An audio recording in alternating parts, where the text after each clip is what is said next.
Chapter 1: The Making of a Copywriter. Some copy chiefs say that copywriters are born that way. Others believe they can make a competent copywriter out of almost any reasonably bright young man or woman with an adequate vocabulary.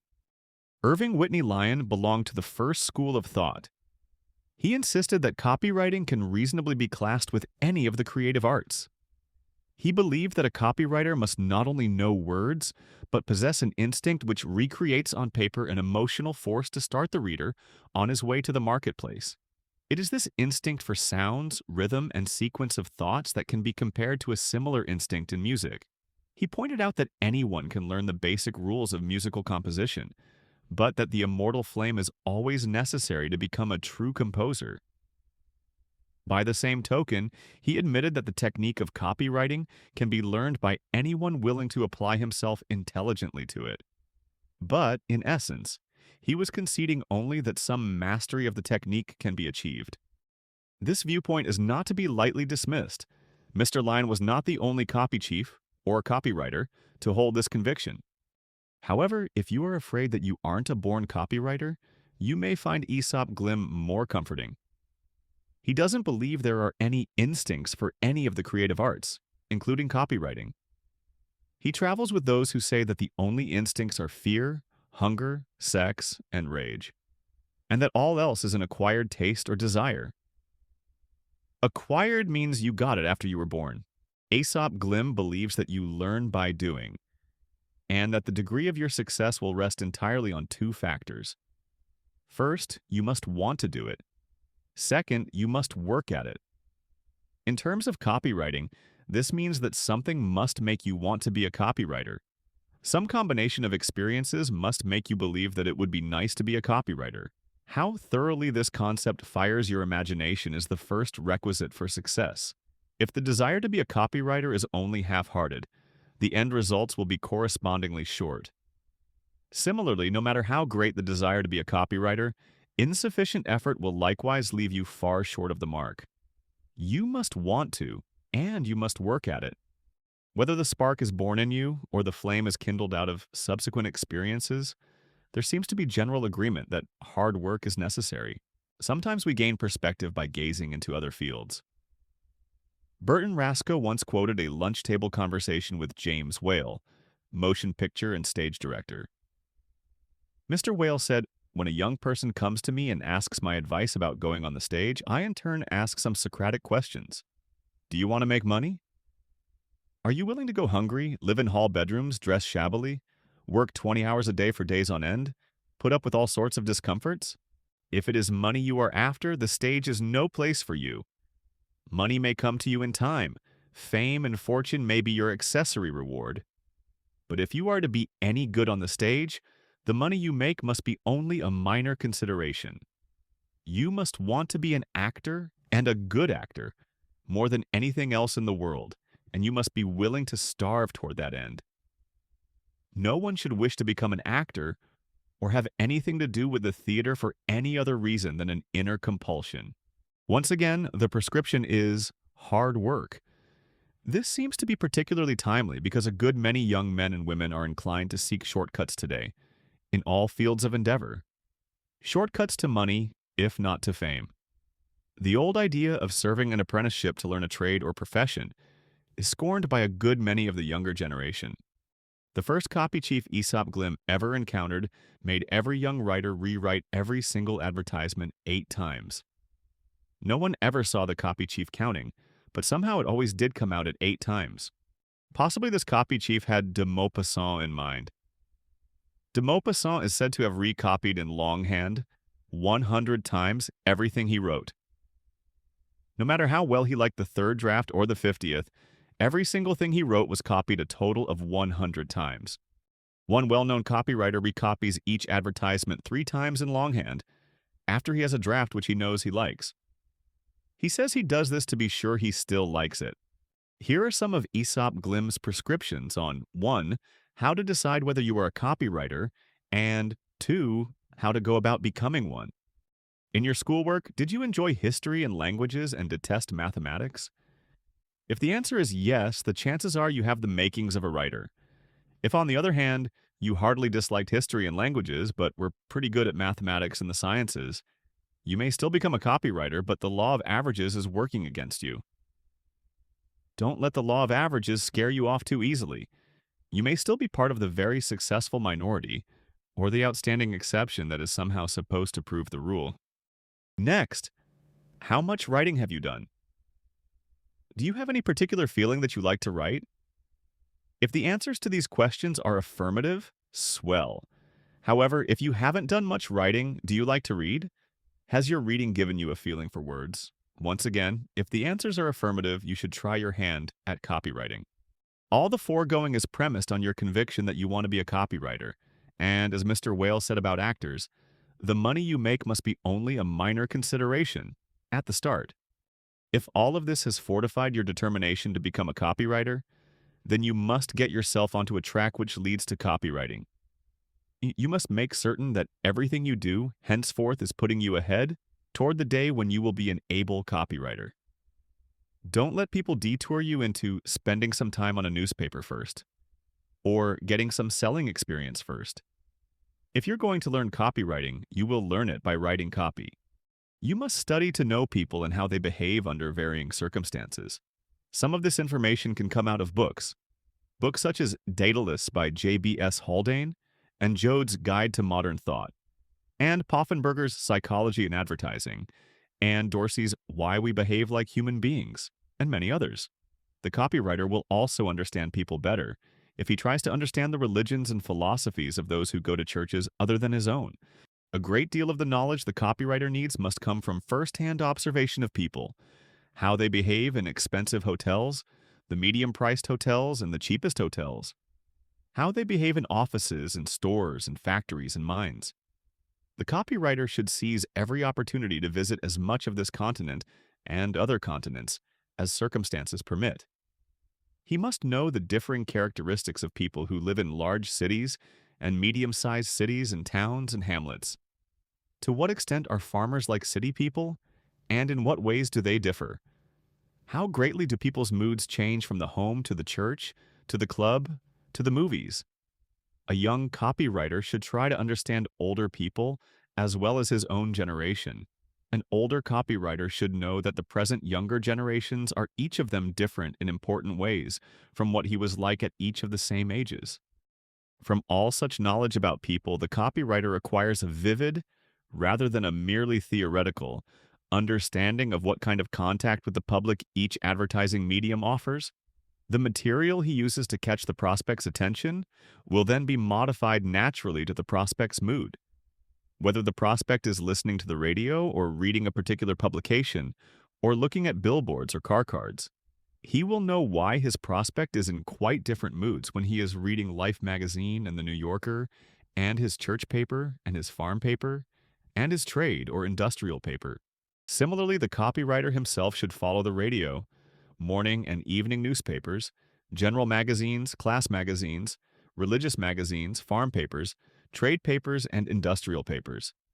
He should follow these mediums editorially as well as through the advertising columns. It is even more important to know what each editor is trying to do to his particular audience than it is to know how your fellow copywriters are writing to this same audience. This does not mean that the copywriter must follow 50 or 100 mediums. One or two in each class will be editorially typical of its group and carry a majority of the important advertising campaigns. Don't gloss over these 4 paragraphs. Months of work are cut out for you in every sentence. There's also a great deal for you to learn inside your own organization, but outside your own department. If you are going to cooperate fully with the other departments of your own firm, there's much to learn about how each department functions, what kind of knowledge they have, how much time their work requires, how much money is involved in their various operations. It is only through such knowledge that you can hope to make intelligent requests for information and cooperation from the other departments of your firm. Having once decided to become a copywriter, you should resolve that everything you do, henceforth, is going to put you forward toward that goal. Your determination to understand the workings of other divisions of your business may involve your spending some time doing the actual work in those other divisions. If such is the case, you are still progressing toward your ultimate goal, provided you attach that significance to what you are doing. Learning to write copy and learning to be a copywriter are two slightly different matters. Obviously, a copywriter knows how to write copy, but it is Aesop Glim's contention that his functions are definitely broader than the mere writing of copy. We might as well admit at the start that the degree to which the foregoing is true will vary somewhat from one firm to another, and from one individual to another. There are firms in which the boss wants a copywriter to do nothing but stay in his cubicle and put words together. And there are some able copywriters who are bored by everything except the business of putting words together.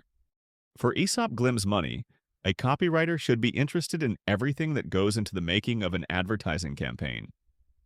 By the same token, he is interested in the merchandising and sales promotion plans which will accompany the advertising campaign. To such a copywriter, the copy is an exceedingly important thing. It is in essence the crystallization of everything that has gone into the making of the total advertising program, but it is still only one part of the combined merchandising, sales promotion, advertising job. Perhaps it would also be well to admit that copywriters, like other people, are either extrovert or introvert. Extroverts are interested in other people. Introverts are interested primarily in themselves. The more highly introvert copywriters are those who prefer to stay in their cubicles and devote the bulk of their time to their own particular craftsmanship.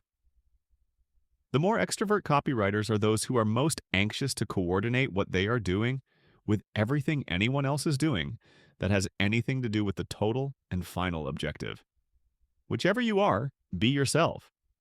Let us get back to our original distinction between writing copy and being a copywriter. Let us concentrate on the matter of learning to write copy. Aesop Glim will always fight for his belief that nothing can be learned well, either by theory or from a distance. We learn by doing.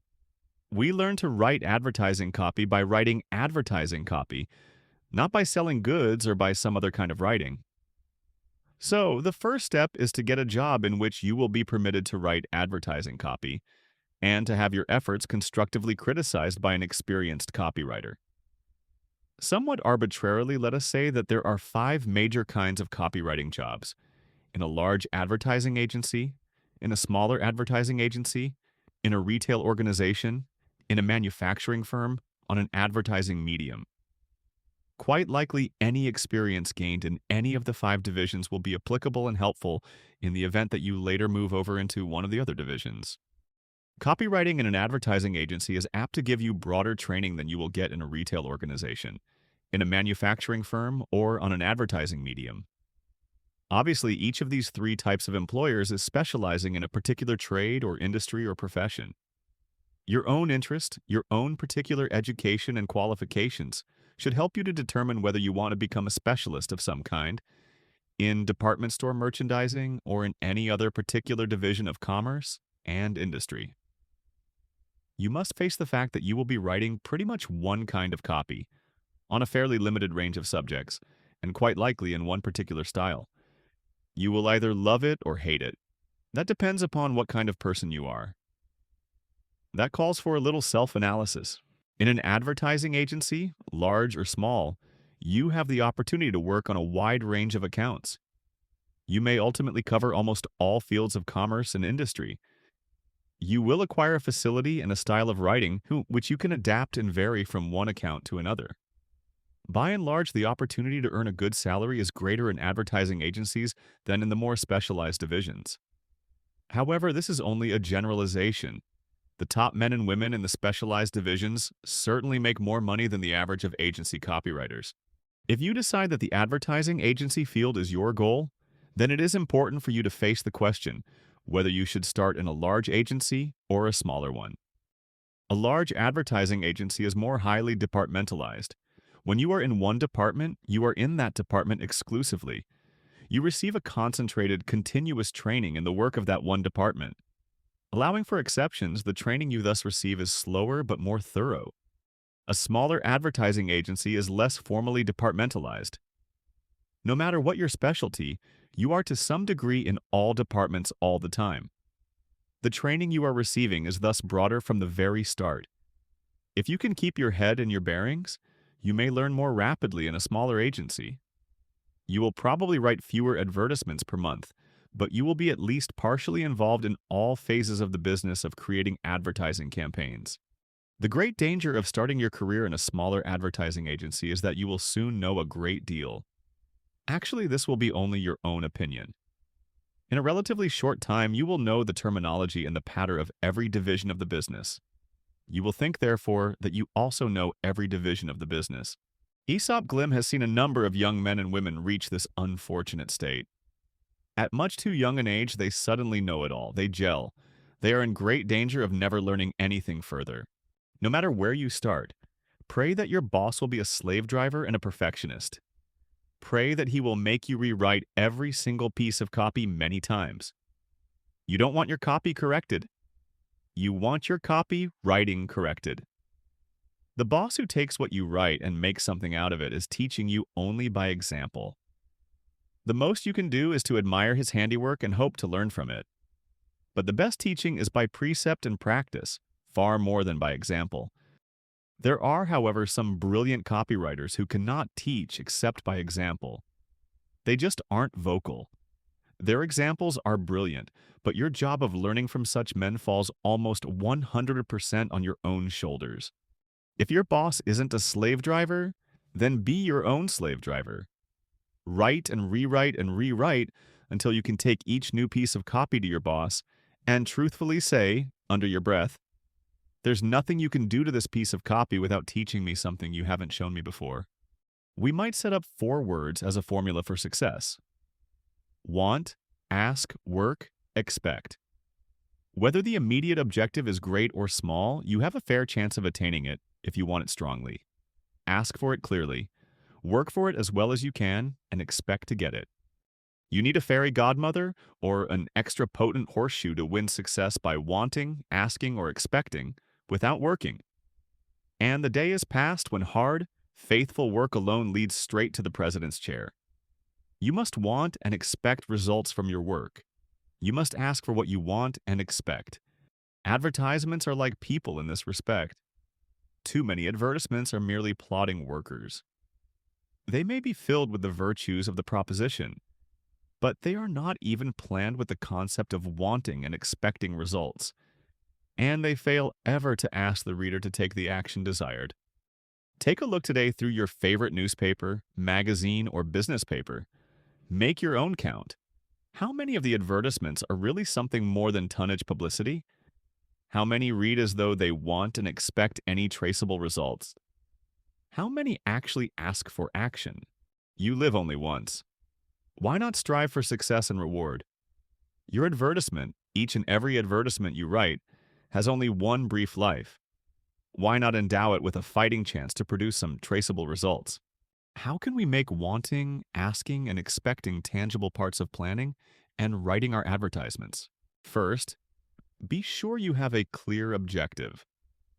Don't start writing until all parties concerned are in agreement as to why this advertisement is to appear and what it is aimed to achieve. Second, make your copy selling copy. An advertisement is rarely a catalog page. It is not enough to find a seat in the marketplace and quietly expose your wares to those who happen to glance your way. Your copy must call attention to itself, show the connection between what you offer and what the prospect needs or desires. Arouse an emotion. Third, give your copy a real business ending. If you've built it to arouse an emotion, don't leave your prospect in midair. Don't let him say, "So what?" Tell him, specifically and in detail, what you want him to do about it. Fourth, expect results. Get all parties concerned involved in the business of expecting results. You may not get results at the first try or the second, but no group of sane men and women can conspire to get results on a legitimate proposition and fail to get them, if they all work constructively to get them. Each advertisement can teach you something about how to make the next advertisement more effective. Don't release any advertisement and forget it. Keep studying it. Study it outside your own office or factory. Study it in the kinds of surroundings in which your prospects will see it, in their offices or factories or homes, on trains, trolleys, or buses. Try to read your completed advertisement as though you had never seen it before. What does it actually say, and how forcibly does it speak? Not in terms of what you had in mind when you planned or wrote it, but of what did actually appear in print? Let us open this discussion with the admission that the subject is highly controversial, which means that there's much to be said on both sides, which also means that here is one more rule you should learn before you break it. When you know a rule and know why you are breaking it, you always have the opportunity to make history. You are also prepared for the fact that not everyone may admire your handiwork. The kickback won't be totally unexpected. Shakespeare made a great mistake when he said that a rose by any other name would smell as sweet. Ours is a business that belies that statement. A very great deal of the time we sell our wares by establishing new associations of ideas in the minds of our prospects. We name new products. We rename old products. We identify our wares, new or old, by associating them with pleasant pictures already existing in our prospects' minds. Ours is a business in which things are very largely what we call them. A business in which there is ample evidence that a new name or a new association can make the old rose smell a lot sweeter, or the reverse. And so, the rule for our present consideration is, don't associate food or drug products with the animal kingdom. Don't tie up any product designed to enter the mouths of human adults with animals, birds, insects, reptiles, or fish. Let us recognize the fact that many adults have sensitive stomachs. Children are probably less squeamish. But the philosophical fact that these sensitive adults should not be squeamish, that they should be greater realists, does not alter the fact that we may still want them as customers. Let us be careful not to use associative ideas which can possibly exclude even the smallest portion of our market. Once upon a time, a leading artist was invited to design new drugstore display material for a popular beverage. His finished designs showed swans swimming on a lake of the beverage. There was no doubt that the swans were both beautiful and graceful, or that the beverage looked appetizing. But those designs were never used. It was immediately apparent that the association was not a fortunate one. Possibly the bee is our most acceptable animal. Apparently few people object to recalling the fact that the bees make our honey for us. However, a picture of a big grizzly bear guzzling honey would probably not make the honey more desirable to adult humans. Cod liver oil smells bad enough without including a picture of the fish or its liver. Most people object to being reminded of the living source of their beefsteaks and hams and lamb chops and fish dishes. At this point, someone is going to suggest Borden's Elsie. There can be little doubt that this has been a successful advertising and publicity theme. Perhaps we can cover ourselves quickly by saying that this is the exception that proves the rule. In any event, it is obvious that both copy and art have always shown better than average taste. Also, that Elsie spends a great deal of the time talking about subjects other than milk.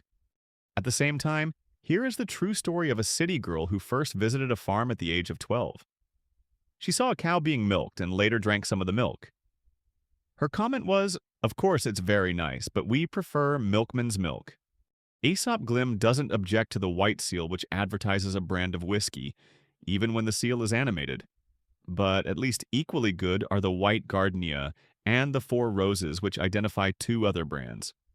Camel cigarettes got their name and package design in a day when Oriental tobaccos were enjoying a greater vogue and importance.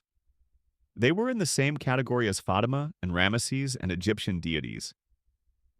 Today, the name camels has no more intrinsic meaning than the word Kodak, which was completely a coined word. However, if we were to introduce a new brand of cigarettes today, the chances are that we would not name it after an animal. In quick juxtaposition, let us consider the penguin on Cools. To a person who has never seen a live penguin, this is undoubtedly a completely pleasant, logical connotation. For most of us, the penguin is a mythical bird, instantly associated with both coolness and pleasant humor. In the realm of package design, there is an important don't. Don't put a human being in modern dress on your package if you expect to use that same package over a period of years. The human figure unadorned, or in classical clothing, perennially retains its beauty and its neutrality. But the changes of fashion quickly put today's clothes out of date. Your package and your product are soon associated with old-fashioned methods, rather than with the latest developments of science and engineering. The vegetable kingdom seems to offer the widest range of pleasant associative ideas. Laurel leaves, wheat, the acorn, etc., have become integral parts of classical design. Combinations of vegetable life with the elements of nature afford additional potentials of safe association for many kinds of products. From the majesty of the mountains or the sea to a field of wheat or a well-kept lawn, there are endless settings in which to place our product with the high probability that pleasant associations are thereby established. The dicta above are limited to our discussion of associative ideas for food and drug products only. The blast against the animal kingdom is not intended to exclude the use of classical human figures on packages or labels, nor of humans in modern dress in the advertising. It is to be understood that Aesop Glim has nothing whatever against animals, in their place. Perhaps we can get a clue and some perspective by looking over into another field. If two teams of horses cannot pull apart a pair of work pants, it is logical to believe that they are good, strong work pants. Such an association of ideas is a good one. And if the animal kingdom won't help us sell food and drug products, it still has its uses in plenty of other fields. The mark of a copywriter is the speed with which he identifies himself with a new product or service, and its audience of prospects. A very great deal of the time we sell our wares by establishing new associations of ideas in the minds of our prospects. We name new products. We rename old products. We identify our wares, new or old, by associating them with pleasant pictures already existing in our prospects' minds. These two statements point to the fact that the able copywriter needs what some of the erudite call a good associative faculty. For our purposes, we'll say that the copywriter needs the ability to see the connection between things, when there is a connection between things. And by the same token, the copywriter's vision must be so clear that he will not see a connection between things, when no logical or plausible connection exists. If the copy we write is to hold the reader's attention, leading him step by step from ignorance to knowledge, obviously we cannot afford to have any weak link in our chain of ideas. If our copy chain tries to tie together two ideas which have no logical or plausible connection, we will be on the way to forging a copy chain in which there is a dangerously weak link. The false construction will be detected by most of our readers. We will irritate some of them. We will lose the confidence of most of them. We will have put ourselves into the position of offering false bait. For an extreme example, we can fall back on that old standby.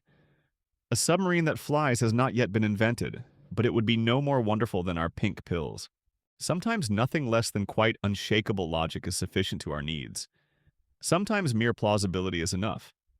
The difference will probably rest most often on the nature of our wares and the degree of importance our prospect attaches to them. If we are selling an installation of costly machinery, we certainly cannot afford to deviate from a factual and logical presentation of our story, step by step. Whereas, for a candy bar or a cigarette, there may be times when mere plausibility is sufficient to the job at hand. There was once a campaign for a fountain pen in which plausibility, or what we can also call surface conviction, was employed most effectively. The term surface conviction should be contrasted with the deep conviction essential to the sale of costly machinery, for example. The fountain pen campaign was that for Stratford pens. With the headline Dependable Performers, the record of Basil Rathbone as an actor was coupled with the performance features of the Stratford pen. Anyone who knows the stage, screen, or radio work of Basil Rathbone is ready to agree that he is a dependable performer. Having thus established an agreement with the reader, a common meeting ground, the advertiser could now assume that the reader is predisposed to believe that the Stratford pen is likewise a dependable performer. The reader is ready to listen to the facts. It is probable that many more kinds of goods are sold through emotional appeals than through straight factual, logical, informative copy. In emotional copy, we have frequent use for plausibility or surface conviction. But once we have made that statement, it becomes all the more apparent that the copywriter's vision must be just as clear as to what is fully plausible, as it is that he know what is factual and logical. A fact is usually pretty definitely black or white, yes or no. But plausibility is rarely as simple. It may be of almost any shade between black and white. In short, the use of plausibility is no excuse for sloppiness or guesswork. Associations of ideas are, of course, established in many ways besides the couplet form. Basil Rathbone and the Stratford pen, dependable performers. The primary value of the testimonial lies in the association of ideas which the reader creates for himself. Someone like me, or someone I admire, uses this product, so will I. If the person who endorses the product is a success in some field in which I would like to be a success, I share part of his success by buying the same product he buys. The setting in which a product is placed can create much of this same kind of association of ideas, even without a testimonial. If a low-priced car is pictured in front of an attractive country club or an expensive hotel, the implication is that it is both socially permissible and sound economy to own that car. Occasionally, Aesop Glim meets copywriters, men of considerable experience, who are quite ready to admit that they know very little about advertising. Their experience has taught them that what we know about this business is only a small part of what there is to know about it. But too often he meets copywriters who are sure they know all the answers. Perhaps this is true of every profession, art, and science. A little knowledge makes a person think he knows it all. More knowledge makes him know that he knows little. If we compare advertising with law and medicine, or any of the arts, we can be sure that advertising is truly at a disadvantage. We must figure that advertising, as we know it, had its origins within the present century, and that a majority of the pioneers of modern advertising methods are still living.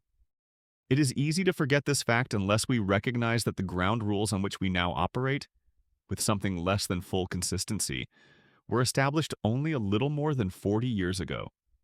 Our ethical and standard practices can be traced to the various publishers' organizations and the laws enacted as a result of the Printer's Ink Model Statute, 1911. Obviously, we operate differently when we have ethics and standard practices from what we did when there were no rules or limitations. But more important than this somewhat negative reason is the important positive fact that we now have many weapons which were not available in the Victorian era and before. We have better publications, more efficient engraving, electrotyping, and matte making, more efficient printing presses, more efficient mail service. We have new kinds of mediums. Our news coverage is more thorough and more extensive. The finer our newspapers and magazines and business papers become, the finer the printing of our car cards and billboards, the higher the quality of our broadcasting, the more we are challenged to increase the quality and interest of advertising. On the one hand, we may say that even the amateur does better with fine equipment. But on the other hand, we must recognize that the finer the editorial matter, the greater the problem of making our advertisements compete for the prospect's attention. Next, since advertising is wholly concerned with people, we must recognize the fact that Freud and Watson and Adler and Jung have given us a new psychology. We can't even rely on what we thought we knew about people prior to 1900. Similarly, biology and physiology have given us new knowledge. Vitamins and glands are still new parts of our repertoire. Advertising is not entirely a borrowing business. Market research and opinion polls undoubtedly owe more of their development to advertising than to any other source. No former census methods offer the possibilities of these new techniques, and for many fields besides advertising. Similarly, motivation research, a spectacular development in social science, has found its richest field in advertising. The more we know about people, the more accurately we base our copy appeals. It is hard to see how any copywriter can feel very smug, or even very secure. What we know about advertising is such a small part of what there is to be known. The intelligent advertising man will be a student of advertising all his life. Every assignment will be a new challenge, a new experiment. Of course, there are a fair number who recognize this need and operate accordingly. The test or challenge lies always in the question: what will our prospects do as a result of reading this advertisement? That question, and only that question, must guide all our study, all our planning, all our writing. It must make us demand the utmost obtainable and accurate fact-finding. It must keep us always trying to know our prospects a little better. It must keep us studying the mediums which carry our advertising to be sure we know what the editors are trying to do and thereby know how to match the mood of our copy to the mood induced by each medium. Then when we get over into that part of the work which we wholly control, the copy, layout, and art, our experimenting really begins and never ends. We must take nothing for granted. We must never assume that a device or treatment which worked well on one occasion will automatically work the same this time. With each single advertisement, we must question what we did the preceding time as to illustrations, headline, sequence construction, and every sentence of the body text, and the coupon. We shall discover that some advertisements are weaker than previous ones, and try to discover why. We will make our boss or client share our worries, our gains and losses. We will make him agree that there is only one important question. What will our prospects do as a result of this next advertisement's appearing? None of the foregoing is to be construed as an attack on our present advertising methods. Of course, a man who specializes in advertising knows more about copy than a man who specializes in the manufacture of foods or drugs or gadgets or machinery. The manufacturer who believes that advertising is an easy occupation, that anyone can write an advertisement, that the advertising judgment of his wife or relatives is important, is a fool. But let those of us who do specialize in advertising not kid ourselves into believing that we know any more than we do know. Let us remain students for the rest of our lives, working in the belief that the great potentials of advertising are still to be discovered. On this program, we shall leave a real inheritance to the sons and daughters who may follow in our trade. Alexander J. Costello, late president of the American Designers Institute and head of the Industrial Design Department at the Art School of Pratt Institute, Brooklyn, NY, once outlined the aims and scope of the curriculum in interiors, from which the following is quoted. The student should be introduced to the fact that industrial designing is not primarily an inspirational activity. The future designer has to recognize that, more often than not, his is not a creative expression of an emotional origin based on personal aesthetic impacts, nor that it is his function to please a limited number of people, traditional or esoteric in taste. He also has to know that the investment in materials and machinery for the ultimate production of his designs is not figured in dollars but in thousands of dollars, and is concerned with huge presses, rows of specialized machinery, dies, molds, jigs, and fixtures, carloads of materials, miles of blueprints, thousands of man-hours of labor, production and distribution problems, packaging and transportation, and factory and office management. And all of this before a manufactured item can begin to reach the market. The application of these principles to the business of writing copy should require no adornment. Unfortunately, it looks as though a good many copywriters live in a world of their own, a world quite divorced from reality. In this world, they make their own yardsticks. They fall in love with words and sentences. Life begins and ends within the confines of their cubicles. The only possible aftermath is the public's acclaim of their literature. They fail to realize that their copy is only one link in a long chain of events. They fail to visualize the huge presses, rows of specialized machinery, dies, molds, jigs and fixtures, carloads of materials, miles of blueprints, thousands of man-hours of labor, which must exist before their writing efforts are even needed. They think of their literary efforts virtually as ends in themselves. They do not foresee that their copy, if inaccurately aimed, can stop those machines and shut off those man-hours of labor. Their measure of success is the opinion of their fellow copywriters, preferably epitomized in an Oscar, all of which sounds a bit negative and sore-headed, which it is. For a more positive attitude, try this. You are in business to make money. So is the man who pays to run the advertising you write. He's spending that money not to impress the great American public with the excellence of your copy or with his exquisite taste in having selected you to write it. He's looking for profits. Neither he nor you can pay the landlord with an Oscar. In 1933, a book appeared which traced man's progress during the preceding 50 years. Specifically, it showed the developments since the Victorian era in all the major sciences, religion, philosophy, etc. On this basis alone, it is an unusually useful reference book. But its moral or conclusion is something every copywriter should know and never forget. The common sense of today is the petrified science of 50 years ago. The author is C.E.M. Joad, the book's title, Guide to Modern Thought, the publisher, Faber and Faber, London. Don't let the title scare you away from this book. It's the wrong title. The book is neither preachy nor abstract philosophy. The common sense of today is the petrified science of 50 years ago. We sophisticated copywriters can read, in Time or Scientific American or elsewhere, what today's scientists are thinking and doing and what they hope they now know. We sophisticated copywriters must never forget that most of our audience, in 5 homes out of every 6 perhaps, won't be thinking those thoughts for many years to come. We may assume that our ever-increasing speed of communication is cutting down the time lag. Maybe it's only 40 or 30 years now, as against Jode's 50 years. The net fact is, our audience for most products, consumer and industrial, is far behind the scientists in their thinking. Or, in reverse, what the scientists are now thinking won't be common sense for several decades to come. We preach about not talking down to our audience. The true question is probably not how far down our audience is, but how far off base we are. For our intellectual pleasure and development, we may strive to keep up with the scientist.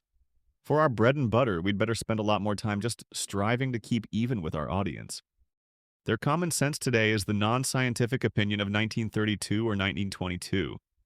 The majority do not brush their teeth. The Saturday night bath is a fact. Millions love the comics and horoscopes. Millions know it's bad luck to walk under a ladder or to have a black cat cross one's path. Gilmore Brown, director of the Pasadena Playhouse, is credited with giving his actors this philosophy. You must be credible to the audience. They must believe you are the character you portray. You may blow your lines, you may drop your props, you may fall flat on your face. But if you do, always cover your slip with actions that are characteristic of the person you are portraying. Stay in character. Make the audience believe at all times that you are the person you are pretending to be.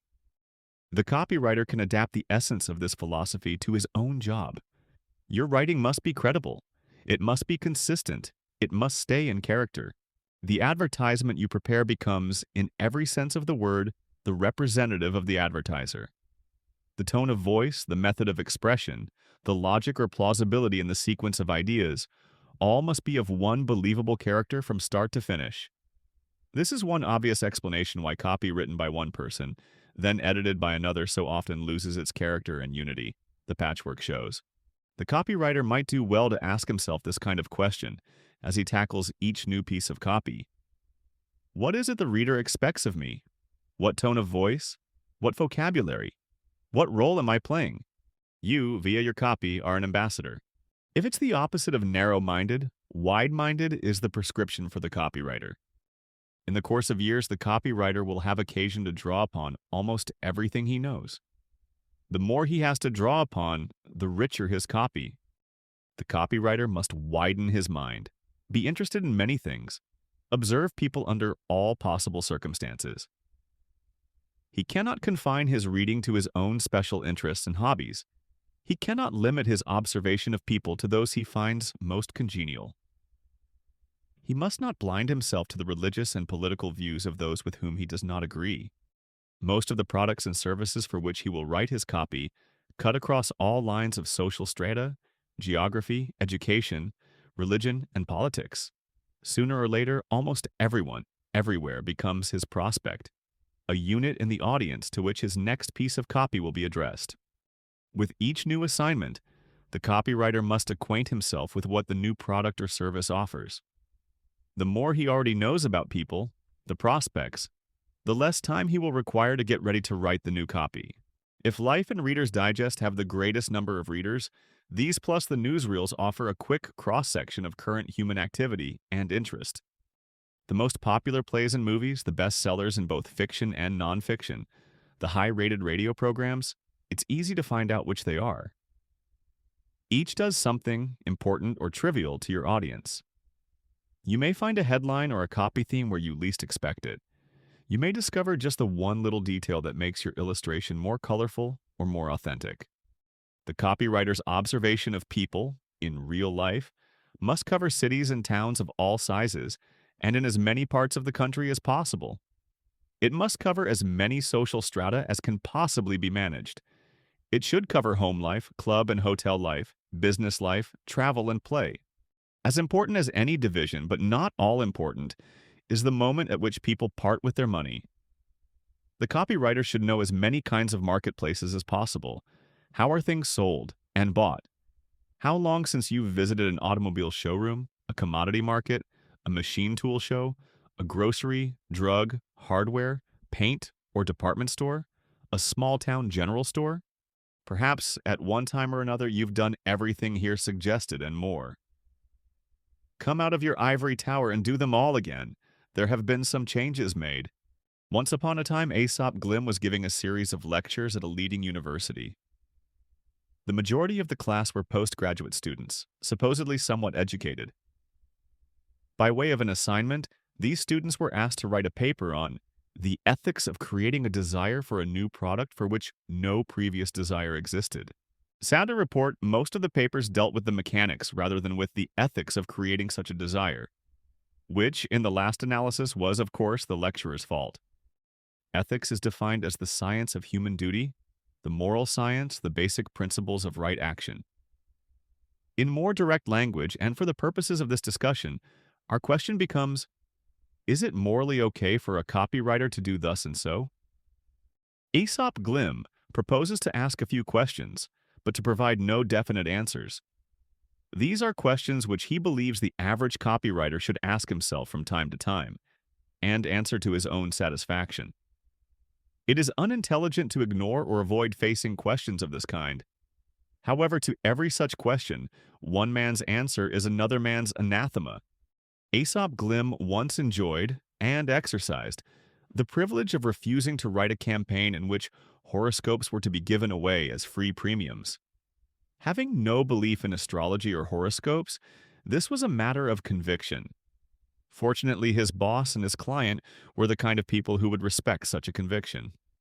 The significance of this anecdote is simply that a copywriter can frequently voice his ethical convictions without automatically losing his job. He always enjoys the privilege of suggesting some other copy device, which he considers ethical. Is it ethical to create a desire for a product for which no previous desire existed? Naturally, we can start by saying something to the effect that it depends largely upon the product. Most ethical questions depend upon circumstances. But let us recognize that our prospect was reasonably happy in his ignorance and able to find other uses for his money before we upset him by arousing a new desire. There was a time when none of the modern manicure preparations was on the market. We may certainly argue that such preparations save time and improve the appearance of the hands. However, our grandmothers managed to be reasonably sweet and dainty without spending the extra money for these and many similar products. Is the world better off because copywriters have created a desire for such necessary luxuries and luxurious necessities?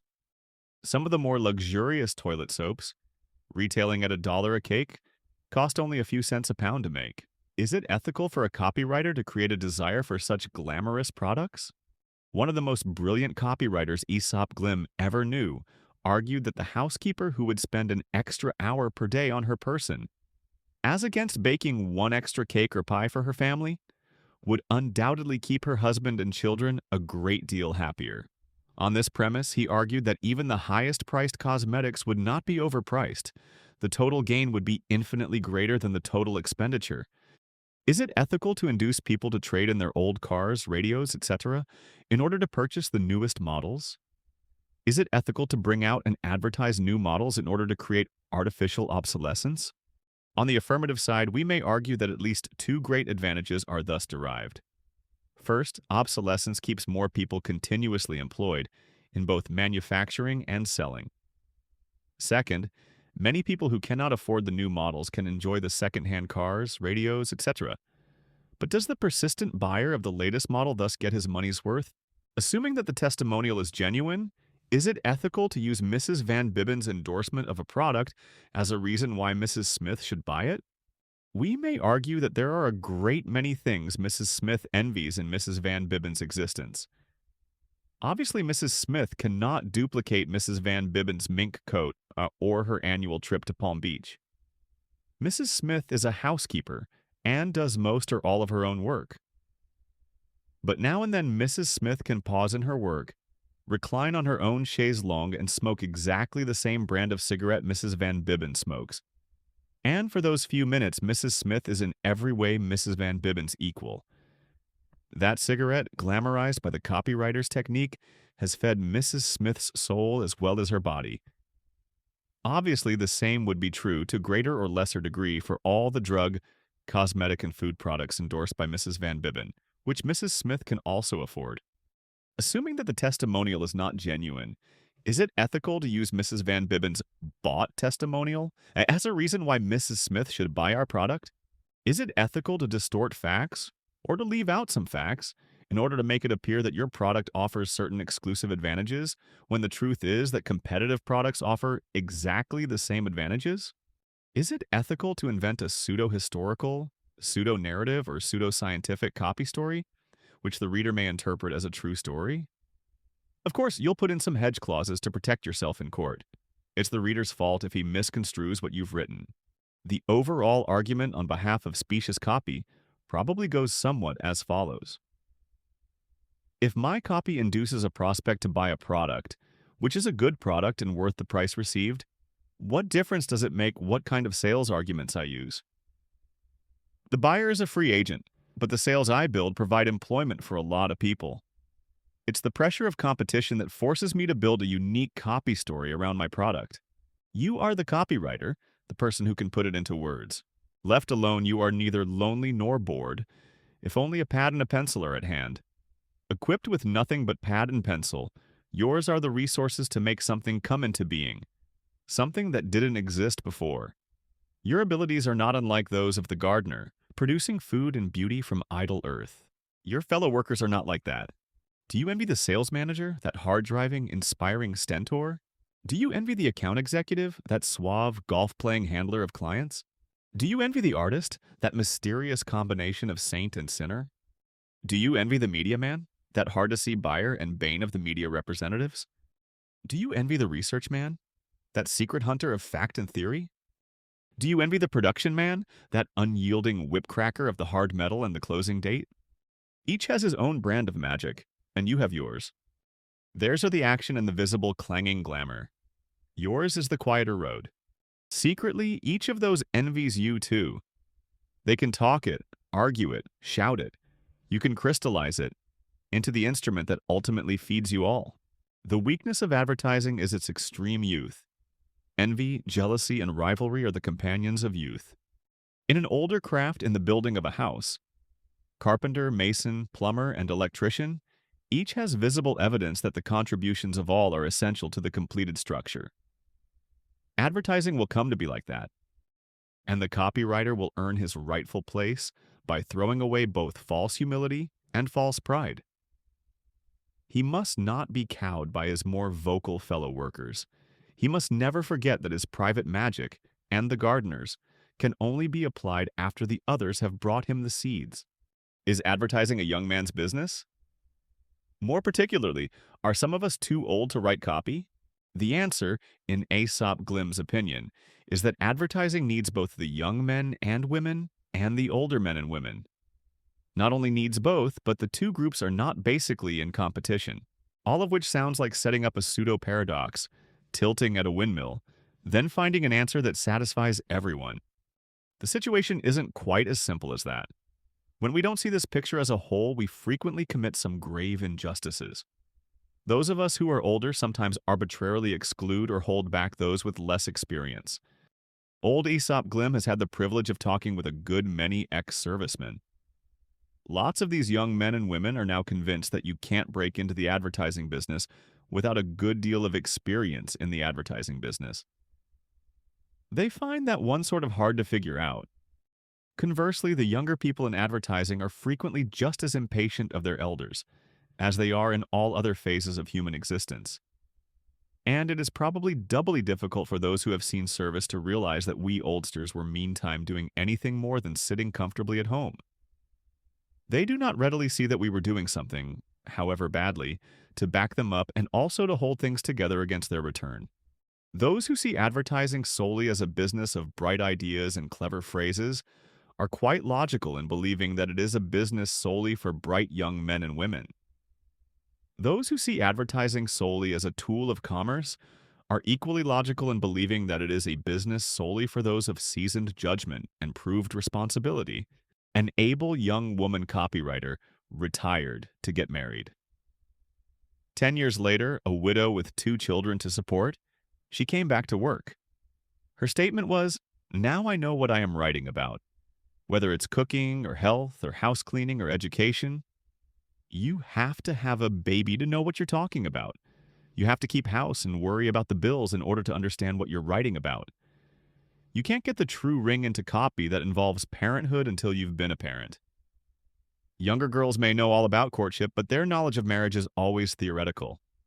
Similarly, it has long been Aesop Glim's opinion that market survey work is apt to be more dependable when done by older men and women. Door-to-door or store-to-store calling is either the most boring or the most interesting of jobs. It depends upon whether you fully understand the significance of what you are doing, its purpose and importance. Only those young people whose interests and talents truly lie in this field of work are apt to secure the fullest results. On the other hand, we oldsters might do well to recognize the fact that a generation is now every 5 years. This is not stated as a biological fact, but as a tribute to the new speeds in communication and transportation, and to man's ever more rapid development. Whether measured in aviation, bebop, fashions in dress, in conversation, in entertainment, the oldsters had better recognize the fact that there is an equally large part of existence in which we don't understand the terminology, much less the facts of life. We'd better be certain that young men and women write the copy for such fields. Finally, let us always remember that, young or old, there is always the outstanding exception. Let's stop making arbitrary decisions as to who is too young or too old for each division of advertising. When you apply for a position for which you are not fully qualified, you can offer some valid substitutes for the experience you lack. Those substitutes are intelligence and comprehension. Show that you understand what the job calls for, then interpret your education, your experience, your abilities, and your interests in terms of what the job calls for. Interpret does not imply exaggeration or misrepresentation. It means showing just how far your experience and understanding do qualify you. You thus give your prospective employer some idea of your intelligence. You show that you know what he wants, that you have some of the qualifications, that you know what you lack. Given the opportunity, you promise to make extra effort to strengthen the short side. In a good many situations, an employer would rather have a less experienced person with clear vision than some experienced plotter with none. Too many people learn to do without ever learning the what or the why of what they're doing. Let's apply this to copywriting. Perhaps you are a beginner with absolutely no writing experience for which you've been paid, or you have less experience than this particular job calls for.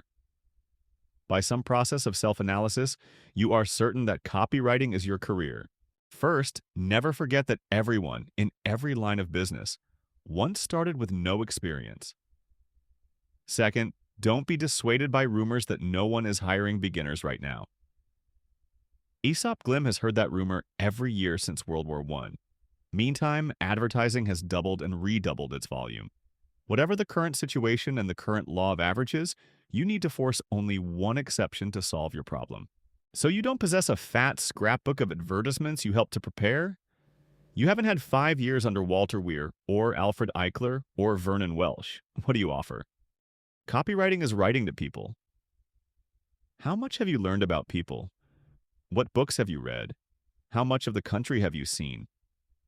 What do you know about people's habits in big towns and little towns, in cafe society and cafeterias, in small hotels and family hotels, in apartments and private homes? What do you know about love and budgeting and music and babies and sports? Copywriting is writing to people in order to change their minds or refresh their memories. Has any part of your day-to-day living or your book education taught you anything about people's minds and memories?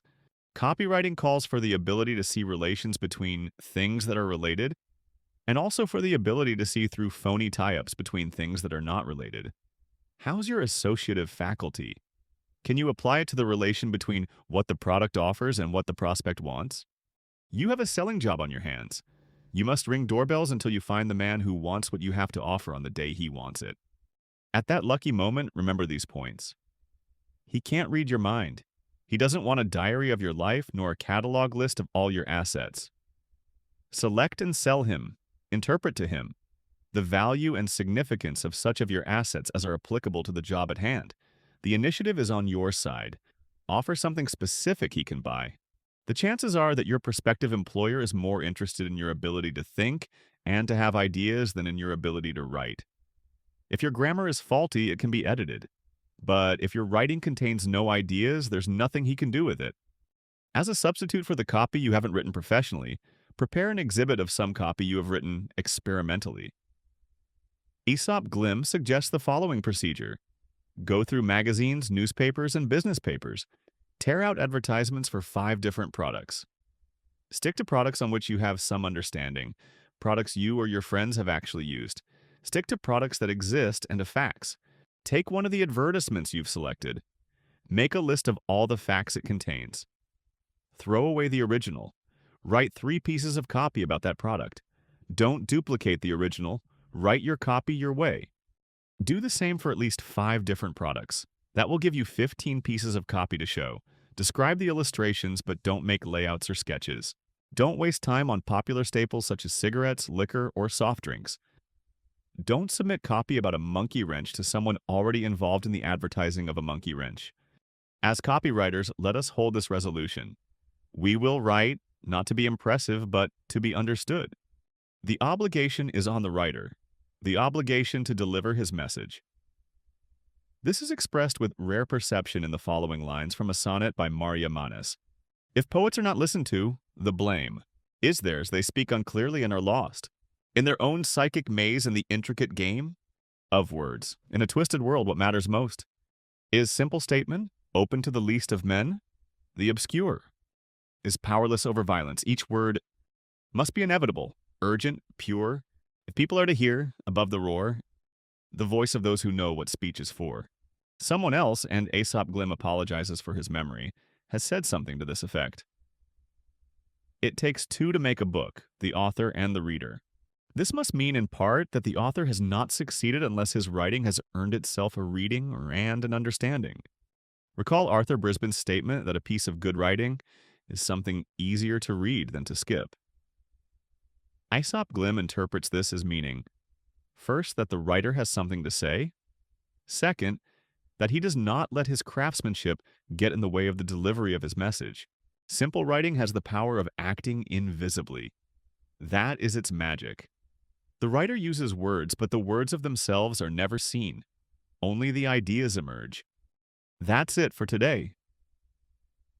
If you enjoyed this video, you might want to check our link in the description, where you'll find many other fundamental advertising books in different languages. And don't forget to subscribe to the channel for more persuasion and marketing-related content. Thanks for watching, and I hope to see you again in the next video.